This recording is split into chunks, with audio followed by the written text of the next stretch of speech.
काल कल्याणशीर रोडवरील पलावा ब्रिजची पाहणी करण्यासाठी MSRDचे जे संपूर्ण अधिकारी, मी आणि सर्व शिवसेनेचे पदाधिकारी पाहणी करण्यात गेलो असताना स्लॅबचं थोडंसं काम बाकी आहे, काँक्रीटचं थोडंसं काम बाकी आहे.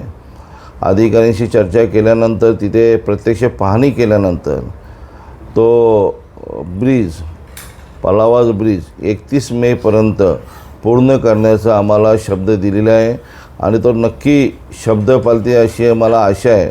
आणि काही सजेशन होते, काही तिथे त्रुटी होत्या, त्याही लक्षात आल्यानंतर मीही अधिकाऱ्यांशी चर्चा केली आणि त्या संपूर्ण त्रुटी कामं ताबडतोब या 31 मेपर्यंत पूर्ण होतील. आणि 31 मेपर्यंत जो शिलपाडा रोडवर असलेल्या ट्रॉफिक आहे, ती ट्रॉफिक सुरळीत चालू होईल अशी मला आशा. आणि 31 मेपर्यंत नक्की लोकांच्या वाहतुकीसाठी तो आपण खुला करण्यात येईल.